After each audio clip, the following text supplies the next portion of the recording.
This is working. I had to change the title. It was too long, I think.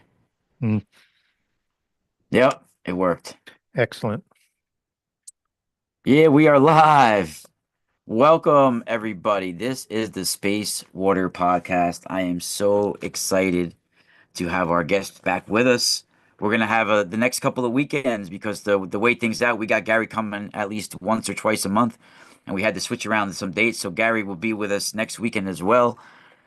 This is the Space Water Podcast, and my name is Rock Castaldo. Our amazing guest today is a longtime friend and guest of the show, Mr. Gary Wayne. He's a Christian contrarian, a best-selling author, and it's really a pleasure to be able to share some time with him every time he comes on. It's a really action-packed show of knowledge and mind-bending, intriguing information to think about and to discuss with yourselves. And I hope we really open some minds. And I know Gary has even established my childhood connection that I had with Christianity and Jesus throughout our shows as well. And I don't think he even realizes the significance probably that he's had on and the impact that he's had on me. Um, so it's a pleasure to have him here with us, everybody. Genesis6conspiracy.com is the website and the book series. I highly suggest if you don't have those books to check them out.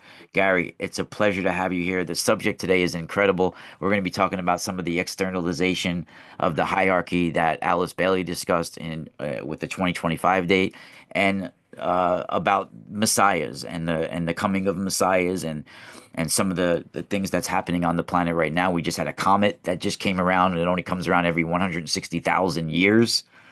So maybe these cosmic things have been discussed. It's a pleasure to have you here. I hope you're feeling a little bit better as well. I am, and I wouldn't say 100%, but so happy to be here today and looking forward to the next, I think, 2 to 3 weeks. I think we might have three in a row on Saturdays that will be covering a lot of topics. Yes, And sir. I'm excited. yeah, and it is exciting times. And what we're going to be talking about are things that are pointing towards that we are likely in the fig tree generation, and that I think there's so many parallel sort of tracks that sort of go with that. But one of the things that becomes even stronger, and it's something I've been saying for, quite some time is most people are waking up to the idea that something's not right.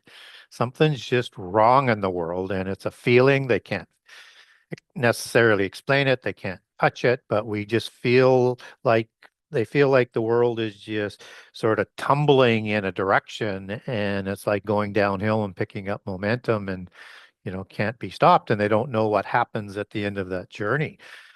And I think that's when you have some realizations of truth and a huge opportunity for deception because people are looking and searching for answers and they don't have enough research, they don't have enough time, they don't have enough experience to understand what's going on and what has been going on all throughout our history, but seems to be coming to an apex and a decision point. So it's important to try and dig into these details, and we'll be laying down a number of things today, as we always do, that will hopefully get people to think about what's going on in the world today, and that people will start to dig deeper themselves, because we're going to get down to some very difficult choices if we are indeed in the fig tree generation. And it's a very interesting time, and we're not trying to say that the world is going to end next year, because I don't believe it is. But there is a specific generation, and all aspects of organizations and things that like we tend to talk about the same nexus point. Yeah.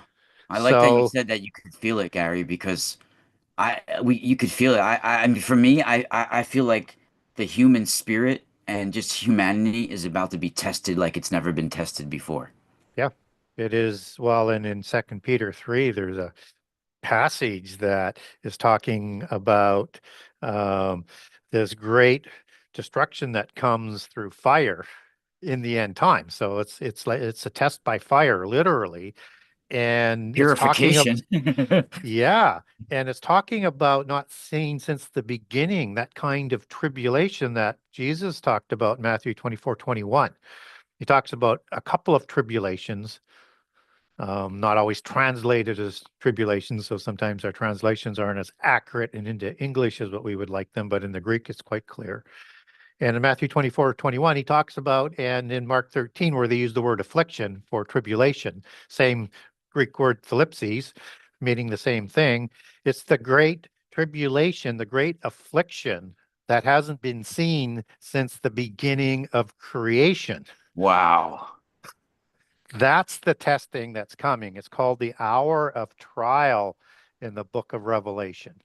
And that as we start to understand that, that's the hour of temptation, the hour of testing, the hour of trial, that our faith needs to be strong enough to be saved from. And if it's not, then you're going to be tested by fire in the same period of Jacob's trouble that is talked about in Jeremiah 37, that they will also be saved out of in the time of the Exodus in the last 3.5 years, and also in Daniel 12:1, where you literally have the definition to the testing by fire that everybody Wow. left at that point in time will have to go through. And it's not that there won't be tribulation before that, because there will be. Wow. And it's how insidious is it? Because in my opinion, and you've have pretty much agreed with me in the past that even the technology that we're working with has been deliberately sent to us to preoccupy our spirits and to preoccupy us. And how insidious is it? How everything we've been using is to like unprepare us for what we're about to be come into, Yeah, and right? it's angelic technology that was Yep. here before, because nothing is new under the sun, as Ecclesiastic one talks about, and that what was will be again. So it's going to be like the days of Noah and the technology that was before the flood. And if there was a period before days 1 through 6 in Genesis 1:1 to 2 from a Christian perspective, then there would have been a destruction there as well, and likely by fire, because the destruction we have after the days of creation is with water. And this is reserved for fire, just as you have the days of Noah, including the flood story, but also the days of Sodom and Gomorrah in the book of Luke as that transitional allegory for the end time, which is a destruction by fire. So it's important to understand that um, the moral to the point in Ecclesiastics 1, when you get into verses 17 or 18, without getting too deep into scripture, but the understanding of this wisdom, as it says there, the understanding that nothing is new under the sun, what was will be again, only brings grief and sorrow. Wow. That's incredible. Yeah. And even so much so that Jesus says, even the elect will be deceived if that were possible. And he took the time to warn us that Wow. elect will be deceived. It will be unimaginable with what we're going to see and the deceptions that come with it. So to be able to discern these events, you're going to have to do some work, because Yeah. your faith may not be enough, because when Jesus is talking about the elect, the chosen, whether it's of Israel and Judah and or the saints, and it's used for the saints of the Christian church over 25 times in the New Testament. It's used a lot. It's going to be a And war just to awaken who you are. yeah, so the best, most faithful of the Christians could be deceived and will be deceived. So we need to do our homework on this. And it's through our egos, right? It's through And our our egos and our wisdom. biases. Yeah. And all the materialism and greed that's just pulsating out of us. There's an interesting term in that's used in not just in the Bible, but it's used in apocryphal text and Hebrew text and different. That's the word that translates as shoot in Yeah, the Bible, yeah, associated with a lot of times even the Messiah. yeah. In Book of Isaiah, Yeah, so I figured the maybe we should a discuss shoot this a little bit. a It's a shoot lot in will come. Isaiah 11:1, right? Yeah, With a shoot the will come stump out of of. Jesse. Yeah, Yeah, the shoot of Jesse, and the branch is the other allegory for the shoot. yeah. Yeah, a And shoot's going to come up from the stump of Jesse, right? yeah, and yes, so the two allegories from that sort of physical And sort of bloodline that we get. oh, Um, the branch will bear fruit, right? yeah, and he's Yeah. literally called in, and they put it in the Bible with a capital B as the branch. So it's a Wow. long-standing understanding that this is a Messiah type of individual, and he's going to be a light for the Gentiles and for the Jewish people in the time of the reconciliation of Israel.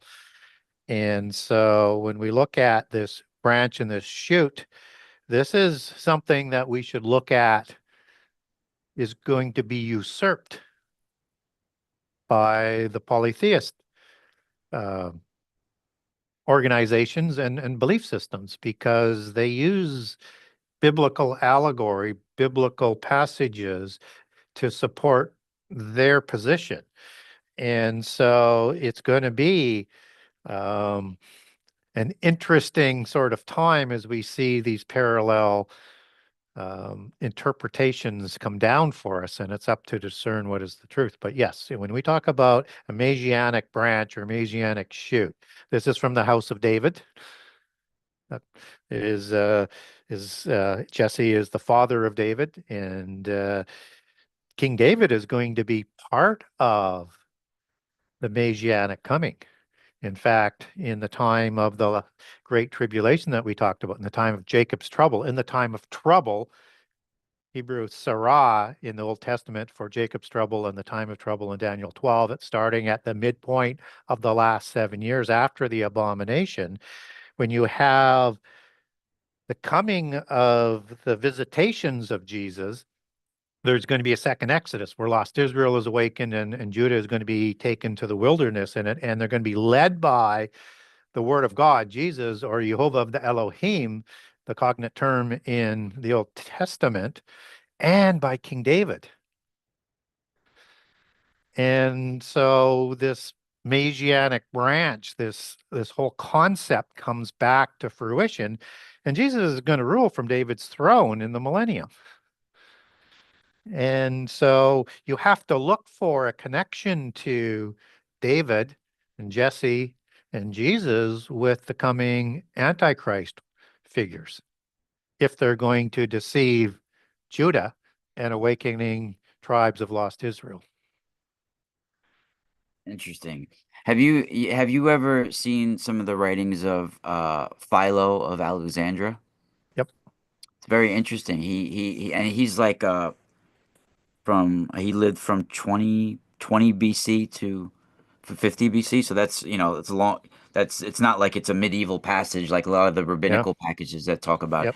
So he doesn't mention Jesus or the Messiah by name, Yep. but he mentions a shoot, Yeah. right? And they have that Loeb classical library that he's a part of writing, and he translated as a rising, right? And I found that interesting because there's also references in like the Aramaic Book of Giants where the rising of trees Yeah. from the ground, Yeah. right? And he basically reinterprets the old biblical concept of and defines the shoot as some sort of like uh, a spiritual non-corporeal being, right? Yeah, which is a perfect description for the word becoming flesh. And from a mouth of a Jewish thinker, Yeah.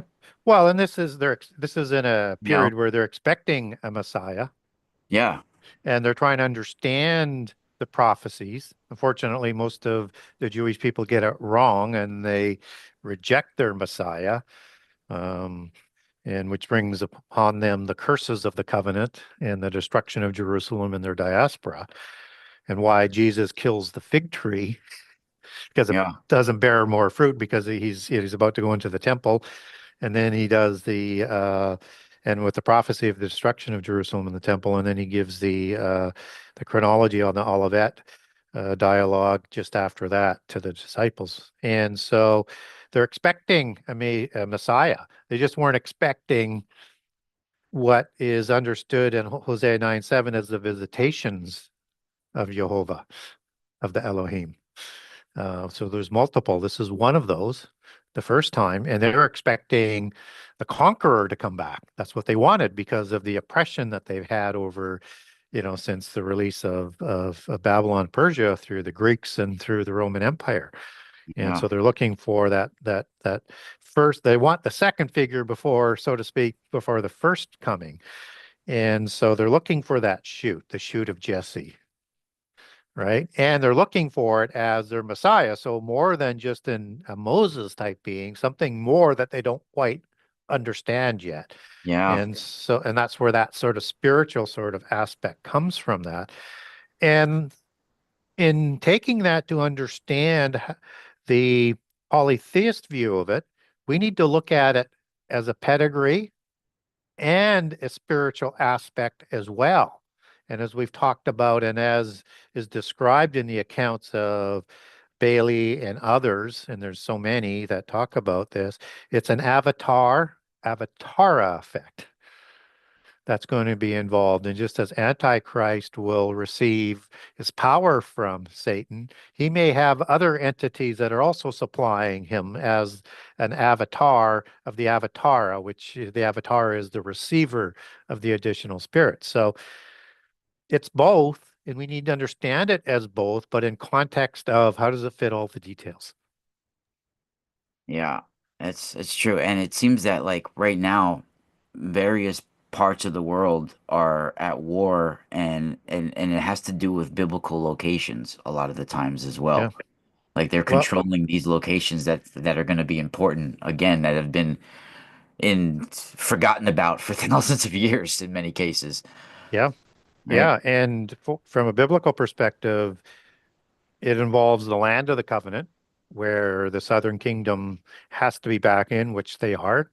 And they declared their independence in 1947, fought the war in 1948, but also the control of Jerusalem, Yeah. which they got control of in 1967. So if you're looking for a start date, you'd probably circle in on those two. I would circle more in on Jerusalem, which is so key to end time prophecy, and that our whole attention just gets redirected back to that area, no matter what we try and do. We have all of these other things going on in the world in other areas which are important. Yeah. What do you But think about the area of that's like if you visit it now, it's just got stuff th strewn across the landscape and it's barren of desert. The in the Bible, I think it was called Tanis.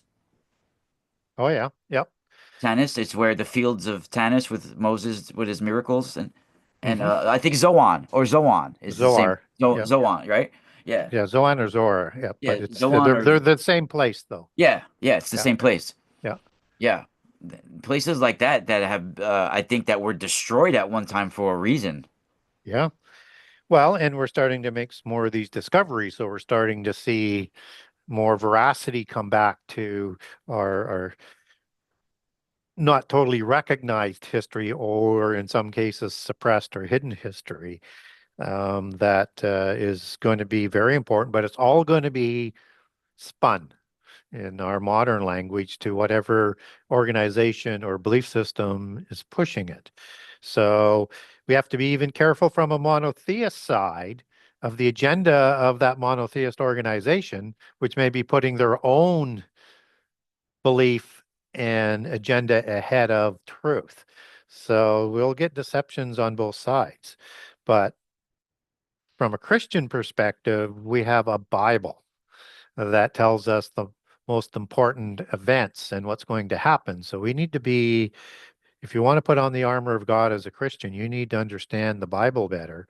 And if you're going to understand prophecy, you have to read the whole Bible. You have to understand what happened before. So you have to understand prehistory. And it's a big challenge, yes, but you're going to need to be prepared because the whole world is focusing on a nexus point. They just have different beliefs in terms of the outcome and different Yeah. agendas from whether it's a different country or a different organization. Yeah, I think it's important, like you said, that people understand the Bible. And if I didn't know at first even that the book of Genesis, I think it's good that we get into it before we get into more of the Alice Bailey and stuff like that. the book of Genesis basically has two accounts of the origin of man. You have Mhm. the Elohistic and the Jehovistic, right, accounts of man. And I didn't know at first that the differences and about this, you know. Yeah, you should explain that term for the audience.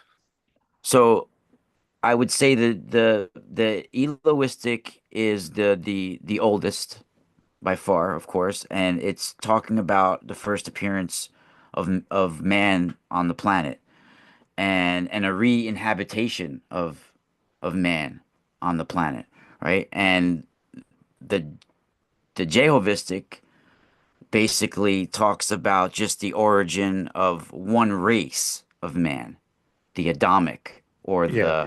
the So, the the Caucasian race, but it doesn't yep, mean white yep. technically. It's It just because you got Aryan Hindus and yep. stuff like that. Yeah, it's a race. We don't know which one. We might Yeah, infer on it, but it's not literally said. So, from a Christian perspective of the Elohistic, that would be from the Elohim that's yeah. involved in the day six creation, where you have Elohim in this case would be the singular El Elyon, and when he speaks, Amar is the word.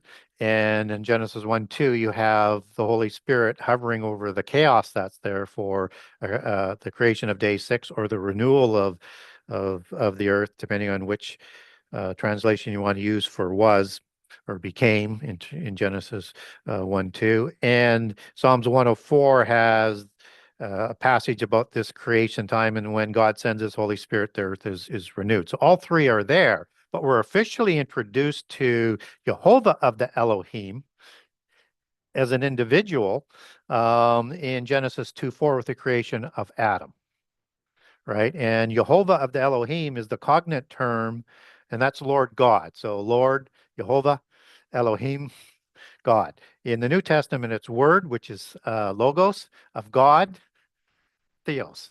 It's the cognate term for who's going to be the one who becomes flesh in Jesus. So you have a creation that is significantly different in Genesis 2 from Genesis 1 with the details, and we have no idea how long afterwards.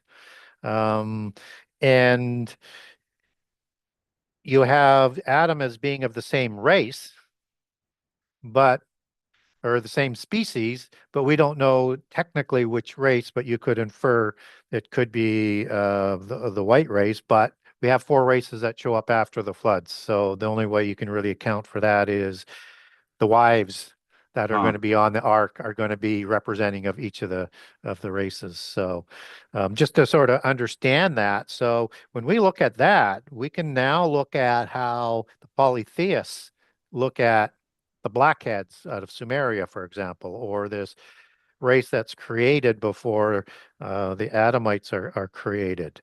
And it's important to sort of understand all of this and the history of it, just so that Adam is created for a special commission. And in book two, what I talk about, and we should probably move on this before I get too going No, too it's far cool. down the rabbit hole on it, Oh, it's all is right. it's he's created for a special commission that's designed to bring a resolution to the angelic rebellion. And so that's at play. And out of that bloodline, out of those covenants that be start with Adam and go through to Noah, go through to Abraham, down to Isaac and Jacob, Oh, this is is important. going to This leads into what we're talking yep about. This is perfect. is going to produce the Messiah. And so now if you understand that in polytheist religions, they believe in their own Messiah and their own pedigree and their own bloodlines, and that they're going to find a way and try and include the monotheistic ones. You start to get an understanding of why there's such similar histories and similar outcomes, but I mean similar future events, but slightly different outcomes. Well, actually significantly different, but um, it's kind of nuanced, even though it's an actual parting as who would win out on it. This is very important. I mean, that this is the basis of like all of where the races that you mostly Yeah. discuss. Yeah. You know, So the so Anakim and all of those races that came from there. The yeah. you know. Genesis. Wait, we talked to how many times have we discussed that passage where the giants were in the earth in those days, and then Yep. afterwards. Yeah. And the other thing to keep in mind is that we entered into the age of Aquarius, which is, like 2,300 and some years as an age. But that's the age of the water bearer that brings the destruction by fire. That's the same fire that is being talked about in terms of the destruction in the Bible in Second Peter. It And it as I say, so once you have that sort of aligned in the belief system on anticipation, then you can yeah. start to look at why there's similarities in terms of they need to bring their messiahs. And I say multiples because I think we're going to see multiple messiahs or antichrists.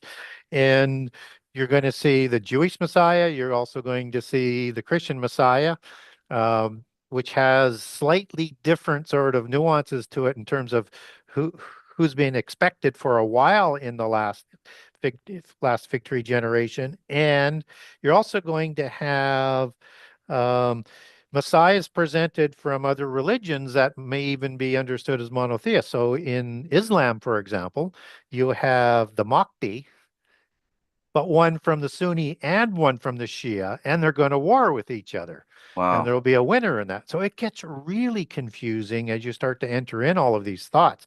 But now, in this age of Aquarius, you start to understand why Alice Bailey is focusing on this, for example, and others, and at what I would call a contrived jubilee. And in the occult, and as also what we saw, and I know there'll be other things that will go with it. You just saw the Pope with a very curious ceremony at around Yeah. Christmas Opening the with a gate. with a special jubilee that's not connected biblically for a jubilee, and that in the occult belief system, the first 25 years of every century is called the first jubilee, and it's a very, very important date in every century. So this is a jubilee that is very oddly being promoted worldwide from a polytheist belief system from the Roman Church.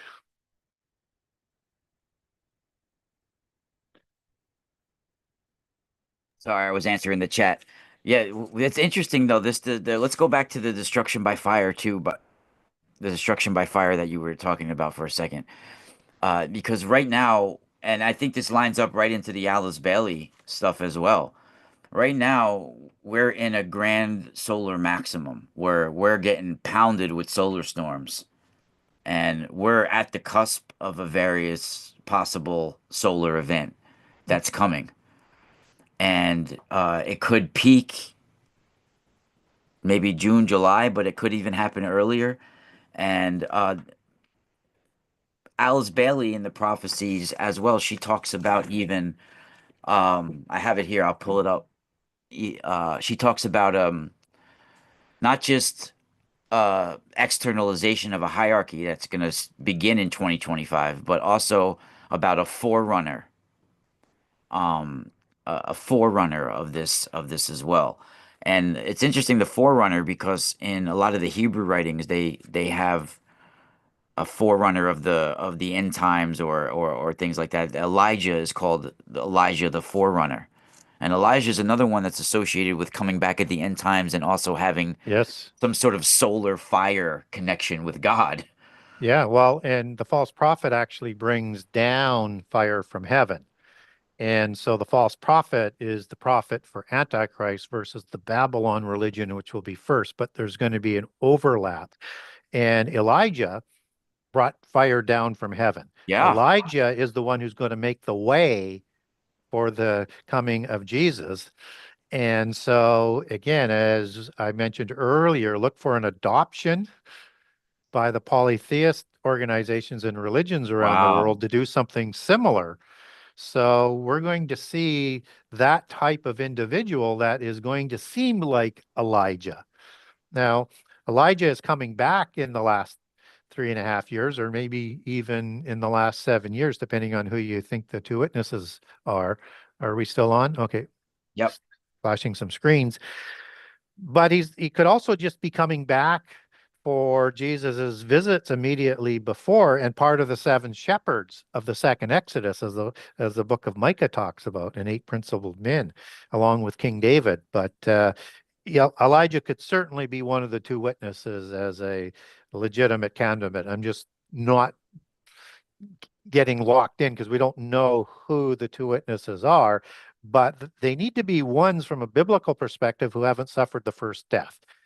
And so that only leaves about three different people in the Bible, and Elijah is one of them. Yeah, Now, that's very interesting. I always found Elijah the a really good topic, and we could probably yeah, go more into it in a minute. But yeah, here I pulled up Gary so people can see what we're referring to. This is from if you guys ever want to get the book, here's the actual book. It's like 700 pages from Alice Bailey. It's called Externalization from of the Hierarchy. It's from the Lucis Trust, and she has it. It's at page 530 in the book, but I pulled up a little expert excerpt here to show you the part where she mentions 2025 in it. So if people can't see it, I'll read it real quick and then I'll pass the mic back over to Gary. It says this was written, she first came up with it in the 1930s, but this was published in 1957. Thus, a great and new movement is proceeding, and a tremendously increased interplay and interaction is taking place. Remember, she was writing this in the 1930s. This will go on until AD 2025. During the years intervening between now and then, very great changes will be seen taking place, and at the great General Assembly of the Hierarchy, held as usual every century. In 2025, the date in all probability will be set for the first stage of the externalization of the hierarchy. The present cycle from now until that date is called technically the stage of the forerunner. It is preparatory in nature, testing in its methods, testing in its methods, and intended to be revelatory in its techniques and results. You can see, therefore, the chonins, the masters, the initiates, the world disciples, and aspirants affiliated with the hierarchy are at this time passing through a cycle of great activity. So yeah, that's I found that very interesting, and a lot of Hindus and people that follow the yugas, the cycles, Gary, they yeah, have the Kali Yuga ending on March 21st, 2025. yeah. And it's a very important year, as I mentioned in the Polytheist Jubilee. And so a couple other things that she said is 2025 is a Jubilee year in the Christian and Jewish calendar that is also the focus of prophecy. The ageless wisdom suggests that in the 25th year, every century there is a gathering on the subtle planes of all masters, saints, rishis, and enlightened beings. And over time, this is followed by significant changes in humanity. And then she goes on to saying that um, we should be expecting the worlds of soul and of the outer human living to increasingly align in the years and decades that follow 2025. And prophecy even suggests the emergence at some undefined time of a Christ-like figure recognized by people of the spiritual inclination of all faiths. That's the polytheist aspect to it. And then one other thing on 2025 is Alice Bailey also taught that the Christ or the world teacher, so get used to that type of terminology as well. Christ and Christ consciousness is more the term that we might see in an incarnation in the Yeah. West, will return sometime after AD 2025. And this would be the new age, Western terms that were being talked about now, equivalent of the Christian concept of the second coming of Christ. And so this is Lord Maitreya that she's talking about in the allegorical name. Um, and I also wanted to just sort of get people to understand that externalization of the hierarchy. What does that mean? That means a hidden hierarchy that's going to be seen. It won't be internal, it'll be visible and external that's going to be Reveal returning. itself. Yeah. It Yeah. is the Returning. Exactly. Yes, Yes. It's the organization that was before the flood and just after, where watchers walked amongst us, and so did giants. That's the hierarchy. So we're led to learn about that. Now, if anybody has looked at that word hierarchy, it's Greek as we get it into our English language, and it means comes from hieros and archeon or archon, and it means hieros as sacred or holy, and archon or archeon means rule or ruler, and it was used for a collective body of gods or angels. These are the invisible ones that are coming back to be part of the hierarchy of the visible ones that have been running the earth for a while, because mysteriously the invisible ones leave shortly after the flood sometime, and I Yeah, would say yeah, shortly after Babel. And so when Jesus told us it would be like the days of Noah, Noah lived 600 years before the flood and 350 years after the flood, and up to the time of about Sodom and Gomorrah and its destruction. So we're encouraged to learn about what this hierarchy is and this externalization will be, so that we can discern the propaganda that's designed to deceive us, so that they can show it and not sort of tip their hand what they're doing, because they need to seduce us into following them and fighting against the God of the Bible. yeah. I agree. I have an interesting question for you. I want to say, I'm wondering how your take is on it as well. In the Aramaic version of the Book of Giants, that Uh-huh. lines up sort of with what we were talking about with the shoot Yep. story. They have different dreams that we've discussed kind of some of it before in the past in other shows that the giants were having about a flood that's gonna bring their demise. But there's also a second dream which referred to a garden being destroyed Yeah. and a destruction of three plant shoot. After this destruction of the garden, there's going to be three plant shoots or trees that were left in the garden. And in the second dream, an angel descended and cut down all but three shoots in a garden. And these, some may be saying or referring these three shoots can represent the three sons of Noah. I don't know. What's your opinion about that? Um, it's certainly a possibility. The problem is with the Book of Giants in Aramaic version in particularly is there's so much that's missing. And so a lot of times what happens in the translations of that, people will require overlaying the Manichaean Book of Giants, Yeah. which has some additional details, which may be accurate or not. We don't know. But there's three shoots.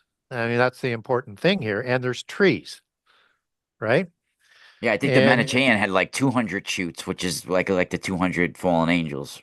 yeah, well, both actually have that, but it is there's Three three left. shoots. That is sort of a yeah, Yeah. is how I would look at that. And those trees, as you put both of them together, and the understanding of them, they're going to be fallen angels, right?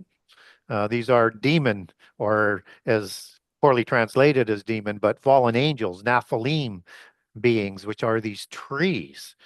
What's interesting is there's a chapter in Ezekiel 31 that's connected to the branch of the terrible ones in Ezekiel 32, kind of part of the same imagery and allegory. I cover Wow. this off in book 2. And chapter 31 is the trees of Eden, mysterious trees. And it talks about all of the trees. It doesn't number them, but only 3 are listed. You have the cedar tree, Interesting. you have the chestnut tree, and the fir tree.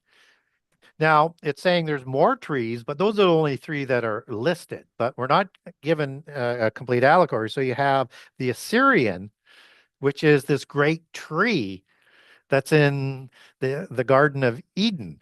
And so the Asher, which is sort of the Semite understanding of where he comes from, but Asher is probably a name of a giant, or maybe even might even link back to a fallen angel as well, because the Assyrian is also a Old Testament allegory for the end time Antichrist.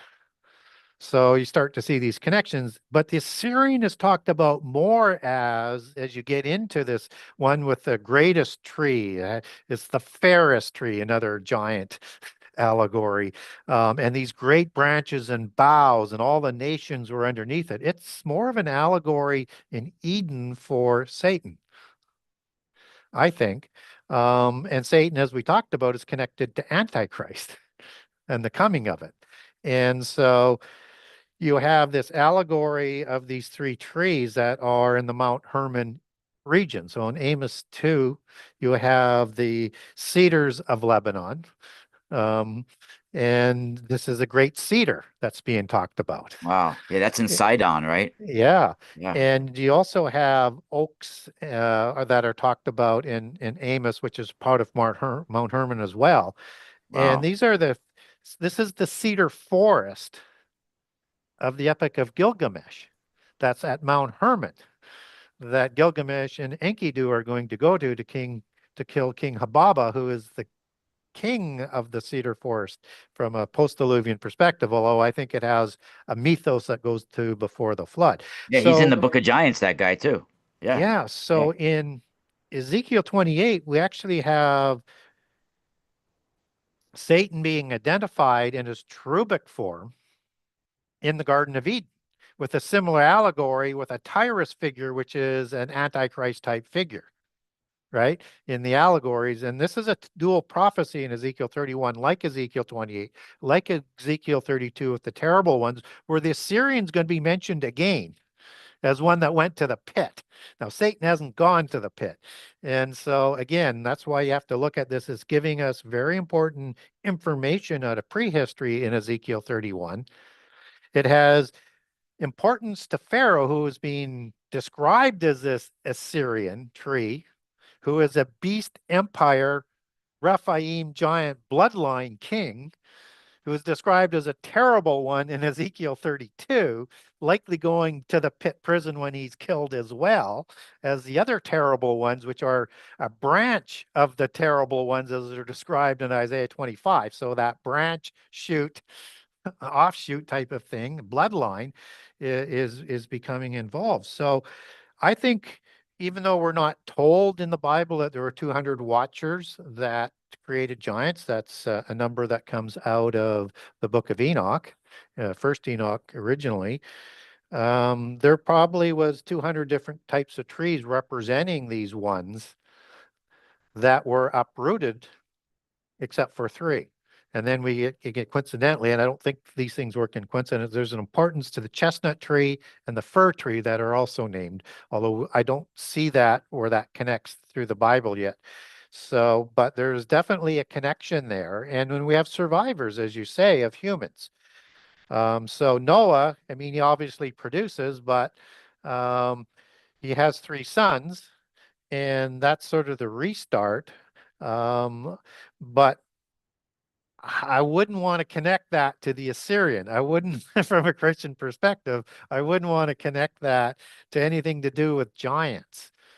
But that doesn't mean there isn't a second incursion that happens after the flood, or certain branches of those giants survive somehow, some way into the post-Diluvian world that are associated with these fallen angels. Um, Yeah. so, Well, um, I totally agree. There's yep, probably I not only I think that the giants some giants survived, but there probably was multiple incursions as well. yeah. Well, and we get that in many of the polytheist accounts. Greek has the giants that were before the flood that died out, but they also have a second incursion. But the best one that brings it all together is the Epic of Gilgamesh, because Gilgamesh is sixth generation after the flood, according to the Sumerian chronology, and he's son of Lugalbanda, king of Uruk, and the mother god is Nin or Ninsen, depending which translation, a bull goddess, and gods are called bulls. Giants are called bulls, just as Nimrod, or I mean, Gilgamesh and Enkidu are going to be referred to as bulls in the Epic of Gilgamesh, and just as they're both groups are referred to as bulls in the Ugaritic texts as well for the Rephaim Yeah. and Even for in the Egyptian, they're Valiant like the Council. Apis bull, you know? Yeah, so that's the second incursion after the flood. But within the Epic of Gilgamesh stories, you have the flood story.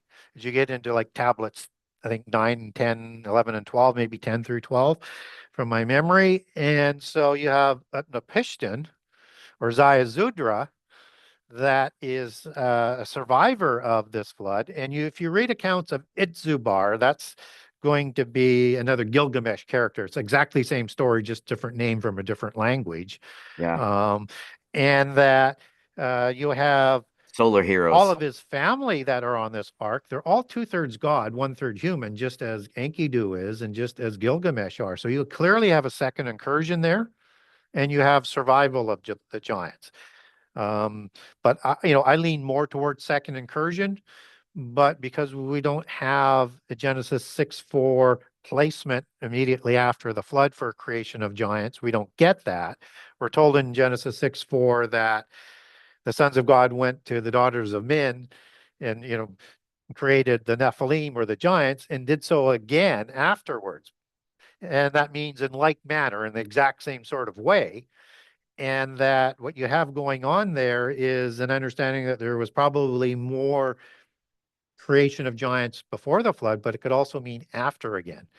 But now you're trying to discern, is it both or is it either one? And I don't have that smoking gun. So that's why I leave a crack open and also understand God in Genesis 6 and 7, when he permitted the flood or brought the flood, was going to have all things that were created except for that he created, except for the eight on the land killed, right? Well, he didn't create giants. That's the fallen angels. Now, what's also interesting as well in that passage that you're referring to in the Aramaic Book of Giants, and just to throw this one in, because we could go forever on these details, not only were they creating from these 200 from the branches, and this is a passage of the creation in the giants, and bookending around that is this passage where it's talking about the creation of 200 asses and 200 other kinds of animals, which could be interpreted in terms of its violation of creation to some sort of chimera type of beings that have a counterfeit angelic spirit in it. And I see whether I can just bring up all of the animals. Go ahead. I'll just relocate it here. Yeah, for people that don't know, Yeah, there's two versions of the Book of Giants. We have the Aramaic and the yeah, Manichaean Book of yeah. Giants. So on 1Q23, fragment 1 and 6, 200 donkeys, 200 asses, and 200 something or other. Then it's got rams. So I would think 200 is missing off of that. 200 goats, 200 something else. And it says beast of the field from every animal, from every bird, for misgeneration or inbreeding of people considered to be of a different race. And so now you're saying, well, what else were they creating back then from Yeah, these 200, right? And this is inclusive of the giants that they created. So, and again, it's not in the Bible, but again, we get the similar types of references that the Bible is associated with, in this in case, yeah, the trees of Eden. And we get a specific dual prophecy that has important prehistory, important details for the time of Ezekiel in the time of Nebuchadnezzar, who is the terrible of nations, another Rephaim bloodline, and also some unfulfilled prophecies for the end time. And in there, we also get the Antichrist overlays as being a pedigree that are coming in the end time as part of the terrible ones. And Isaiah 25 talks about this branch of the terrible ones that are going to be killed on a mountain in the end time. yeah. I mean, and they discuss in, I think in the Book of Enoch as well. I mean, I think the second Book of Enoch they might have the connection with the word Grigori, that the Aramaic Yes, Book of Enoch, which but they is talk. which is which is the Greek translation for watcher. Yeah, the Watcher, and Yeah, they talk about how they were put into prisons, those ones, and they went to yeah, battle against these four angels, yeah, right? So I'm guessing Raphael and Michael and those yeah. four command. Yeah, Well, yeah, there's four angels that are raised up amongst the Gabriel. seven, right? Yeah, And so, yeah, and I think those might be archangels, but who knows? There are four and biblically. These are the ones that are, yeah, basically in charge of dealing with the externalized hierarchy of the antediluvian world, so to speak, and early post-diluvian world. These are understood as the four horses and the riders on those horses in Revelation 6. These are beings that come from the throne of God, and they're called spirits from the throne of God in Zechariah 6 with the accompanying Old Testament passage with the four chariots. These are the four winds of prophecy that stir up the beast yeah, empires in Daniel 7. These are the four winds that are going to be part of fulfillment of the second Exodus prophecies. and And they're these are coming the, from the cosmos like yeah, stellar winds. yeah, and they're called the four presences, those four archangels or four high-level angels in the book of Enoch and First Enoch. So again, the direction is so biblical that you have to sort of say, we should look at those four riders in a different way than what the world tells us to look at them as these evil demonic spirits.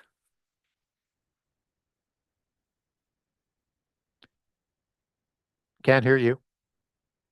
Oh, okay. I was muted. I take rabbinical literature with like a grain of salt, a lot of the writings, but Yep. one thing that they do discuss in rabbinical literature about giants surviving, at least one of them was King Og. He Yeah. wasn't destroyed in rabbinical literature. Yeah. Well, because you could interpret, there's three passages that references Og as the remnant of the giants. And so that's the last one, right?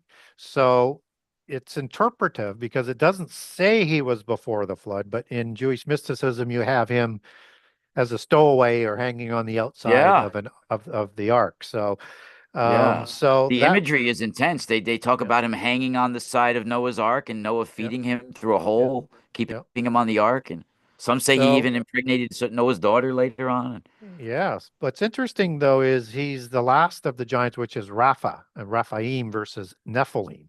So typically, from a biblical perspective, we only get Nephilim before the flood in a reference that isn't embellished because it's used twice as the Anakim being the offspring of giants in Numbers 13:33 in the embellished part of the report by the scouts. And the Anakim are giants, they're just not Nephilim. They are Rephaim, and as they're defined in Hebrew and as they're listed in Deuteronomy 2 with the Emim and the Zamzuzim and the Horim as giants, Rephaim. So they're just scaring the Israelites and giving veracity to the size of the giants, I think, before the flood. And in the Ugaritic text, it's Baal, Anat, Amor, Karet, and all of those Baalim, council of the gods that are ruling as offspring gods after the flood, as the externalized hierarchy that create the Raphaim after the flood. And so I think that I would lean more in those applications for my own biases because I lean more towards second incursion as Og being a post-Diluvian giant. But again, we don't know how giants show up after the flood with that smoking gun verse. And maybe he did survive the flood somehow, some way with angelic help. What about Amalek, Gary? Well, Amalek is one of those conundrums, but it's not that hard to understand. So you have Amalek being the offspring of Eliphaz, son of Esau, in Genesis 36. Now, Eliphaz marries Imnah, a Horim giant, Rephaim, actually, and a daughter of Seir, which is goes back to the Hebrew satyr or satyr, uh, goat god, Wow. as the original sort of understanding, or a hairy goat and a strong goat. And so this is a pure blood intermarriage of a female giant with a direct bloodline of Jacob, who becomes Israel's brother, and Esau lost all of his blessings. Now, also, Esau marries Oholibama, which is another Horim female giant. So they're starting new dynasties with these matriarchs after the flood. So the conundrum is this, because that would be a hybrid race of giants, right? Human and a giant. Eliphaz. And so they would be the Shazu, the 7 to 9 feet ones, and the Amalekites that are going to live around Petra and be eponymously named after the Amalekim giants who are there. And so they're going to create that great Amalekite race, as the Bible would describe them, combination of hybrids and giants. Now, The giants of that, Arabia Petra, right? yeah. Now, how do we know there's difference between the hybrids and the giants? Well, Yeah. that's Genesis 36. The Amalekim giants first show up in Genesis 14 with the Rephaim giants Hmm. and other giants in the War of Giants from the 4 Mesopotamian giant kings warring with the covenant land. So that's like several generations and a lot of time in between. But it's common for biblical tribes to be eponymously named. So they've taken a name after the tribe because they're going to go live away from the Horite hybrids created from the Horim, probably Esau and Oholibama, that's going to create those Horites from the Horim that are the Dukes of Seir there. And these And they are were those like, weren't they like inhabiting Mount Zaire? A lot of them. Mount Seir. Yeah, Yeah, Seir. Yeah, yeah, Seir. that's the same word as Seir. Yeah, that's what I It's was saying. Yeah. patronymic, not patronymic. It's Wow. patrally named after either a goat god or the first Duke of Seir, as he's listed Yeah. before the Edomites settle there after the flood. So Genesis 36, because it has Wow. all of these Rephaim in there and patriarchs of tribes that they're starting, I named two, is an add-on to the Table of Nations to explain the situation in the Old Testament so we better understand it. Rephaim patriarchs are not listed in the Table of Nations. It's only there for the descendants of Noah, human patriarchs, except for there's 9 patriarchless ones. Those are 9 of the 12 Canaanite tribes. So Canaan's listed, Heth is listed, Sidon is listed, but Amorites don't have a patriarch. Jebusites don't have a patriarch, and the 9 don't. These are Rephaim patriarchs that are creating a hybrid race, just like those ones in Genesis 36 are created. So I mentioned Amor of the Baalim Council in the Ugaritic texts, and he also has offspring giants, also called Amor, and that gets transliterated into MRE for Amorite. And these are the Amaru, both gods and giants in the Sumerian accounts. Similar transliterations around the Middle East. And so Jebus or Yebus would be the patriarch for the Jebusites or the Jebusites that are going to occupy Jerusalem, along Wow. with the Amorites. In Genesis, I have it hidden. Genesis 14:5, they talk about how the giant races basically were reduced by Chardalammor or Kudar Lagamor, the king of Elam. Yeah, I don't know so how to yeah, pronounce his name. yeah, that's a foreign name and pronounced as a K, sometimes spelt with a K in other transliterations, but a CH can be pronounced as a ha sound, depending Okay. on the vowel, or a K sound. So, so like when you have like Oh, like the word, Hammurabi. yeah, yeah, yeah, Okay. that's in Ham, Cham, as part of the prefix to Hammurabi as a Yeah. Hamitic lineage and title. So, um, and what's also interesting is began, as Nimrod began to be a Gibberim, that's Kal-El. Sometimes I say Chal-Al, but it's technically Kal-El. And just as when Wow, that's like Superman. it's exactly, that's not by coincidence. That was the point I was going to Whoa. make. Yeah, Kal-El. Holy And that shit. and his father's name is Jor-Al or Yor-Al, Holy and shit. and now we're using angelic names here That's as a Messiah crazy. type of figure, and El is the parent god for Baal, Wow. right? I And this never is put the that house together of, before. and it's the house of El in the Superman mythos. Wow. Wow. I started crying from tears from laughing from it. Believe me, the research that goes into entertainment is so deep, and they know people don't understand where they're pulling some of this stuff from. Yeah. And a hero is in the Greek demigod understanding, a hero is the offspring of offspring. A hero is an offspring, or a demigod is the offspring of a god or a goddess, a human male or a human female, right? So these are the heroes of old in some English translations in Genesis 6. These are the heroes and the titans of Greek mythology that were demigods. These are heroes that were talked about with Gilgamesh in the hero epics of Uruk.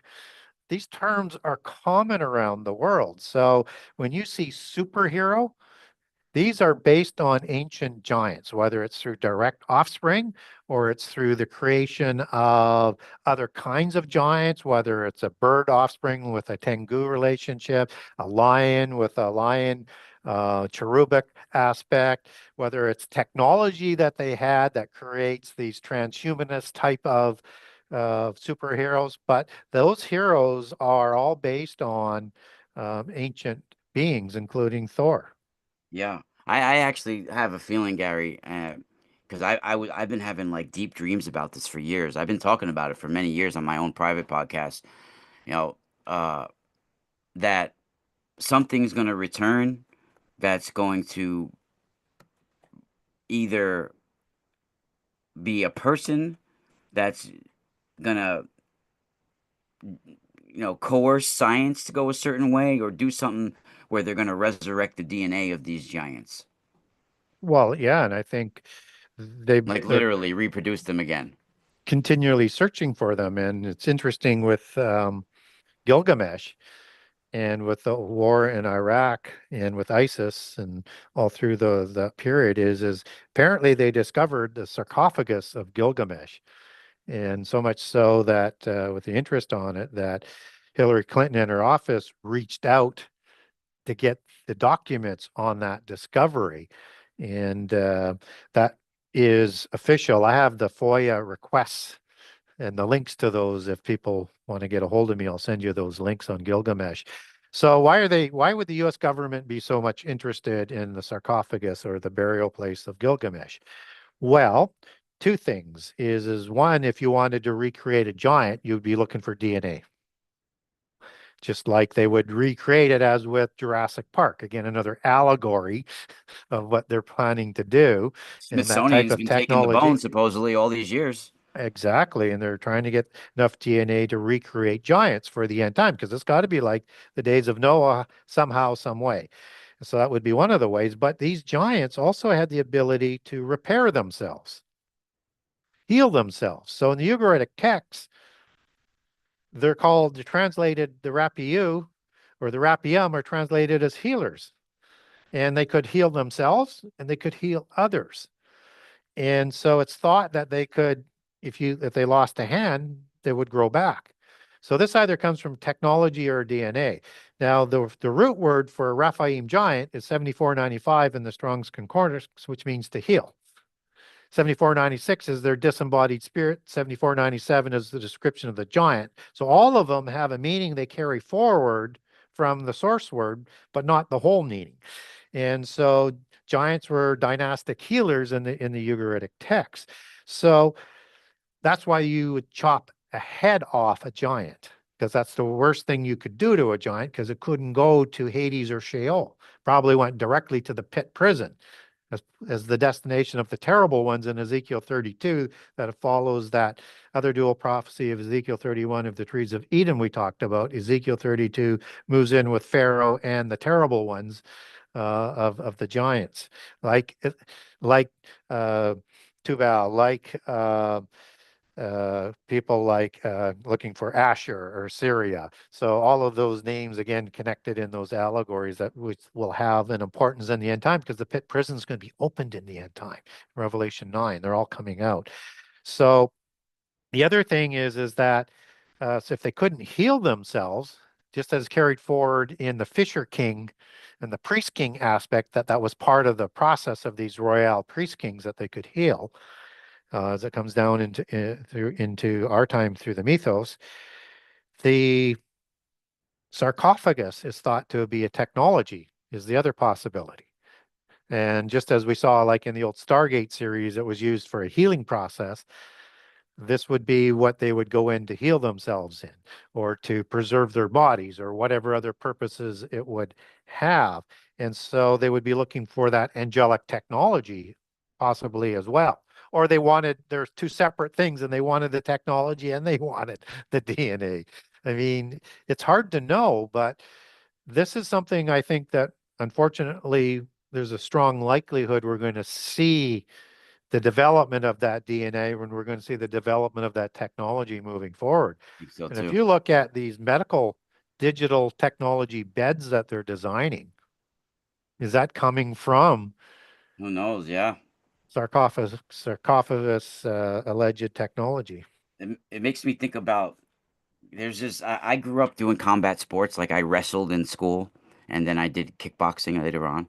So I follow a lot of the people in combat. There's this guy from Cuba, Gary, and Yep, he came up in Cuban wrestling during Castro, yep, right? And they were doing a lot of experiments, right? Castro yep, was doing.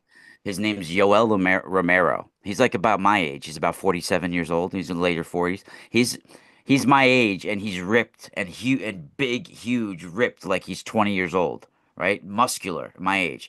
And when he first started fighting with the UFC, he was already in his 40s. He was an older man already, right?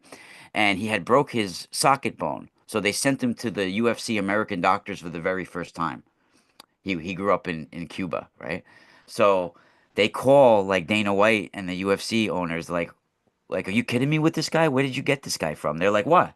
They're like, we did X-rays on him and we looked at him because he had a broken eye socket. They're like his tendons and his muscles in his neck are 3 times the average man, and his eye socket, who just had broken a couple of days or hours before, I'm not sure, had already started to heal rapidly.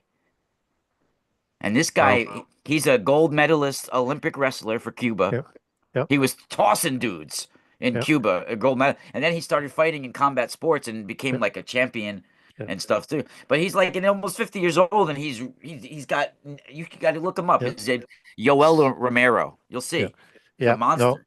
So we know this technology or this capability is in our world because we can look at some of the reptilian species who have that ability to do that and also camouflage them. They have something in that DNA that permits that.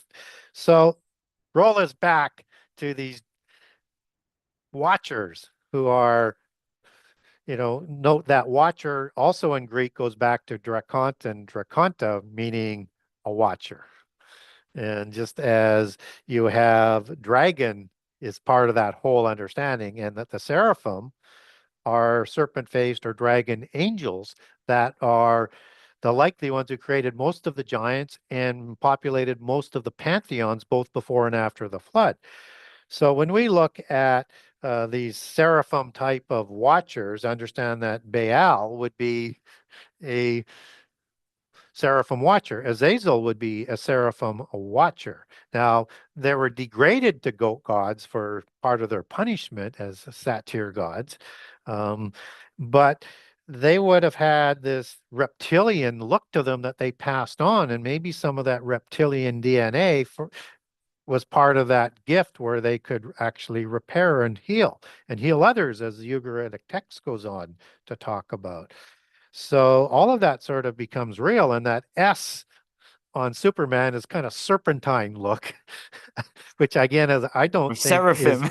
yeah, is any coincidence. And his uniform is blue, as in the sea, just as an antichrist or Messiah figure. from a polytheist perspective and from a biblical prophecy through the beast empires come through the sea of Gentile nations. So the beast empires rise up out of the sea, both in Revelation and Daniel. Yeah. How about with He-Man? He's called Adam, first of all, Yeah, and he's got blonde hair and he's super jacked. yeah, He gets that sword and he turns into like an Uber man or yeah, He-Man, and that's what they call Baal. They literally call him Master of the Universe, yeah, He-Man, right? yeah, And then they're fighting over this Castle Grayskull, which is a friggin' giant Nephilim skull, Gary, yeah, with fangs. It's a yeah, castle that's like a giant skull, yeah, you know? And they're fighting over it. Like, and there's like these Rephaim spirits that are fighting him. There's the yeah, Skeletor, who's like a skeleton man. yeah, Right? It's crazy. And he's taught. yeah.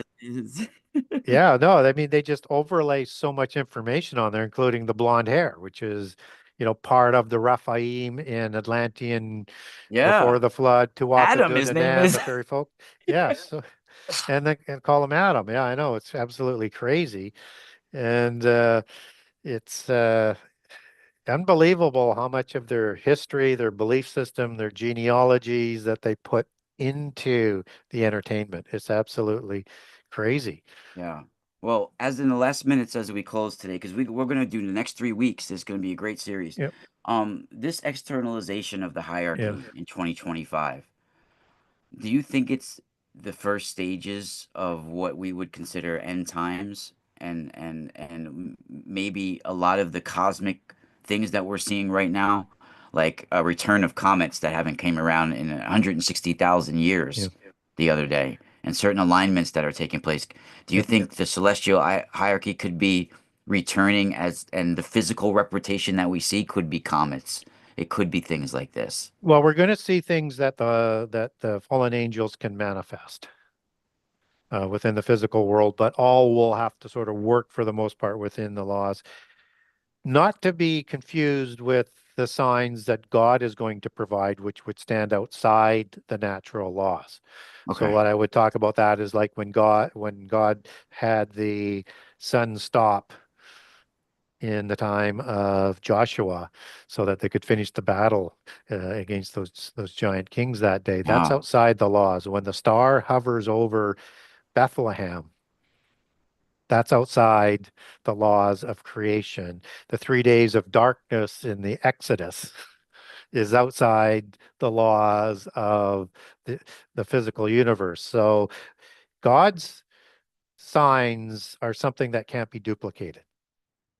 But fallen angels have a lot of power to do things. They just can't quite get to that level. So everything could be a sort of explainable but it would be very, very mysterious and very, very scary with the things that we're seeing. So I expect we're going to see sort of all of that.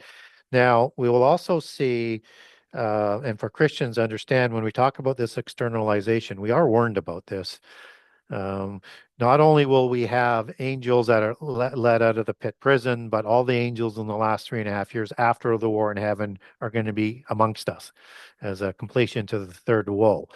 Um, and the preparation for that time not seen since creation in the Now, beginning. will they be veiled as humans, or will they be like I out in think the they'll open, be, I like think, well, if it goes with the current propaganda, they're going to be veiled as different Antichrist type? we have antichrist figures and people sponsored by aliens, right? So different levels of technology and a different sort of visible sort of hierarchy.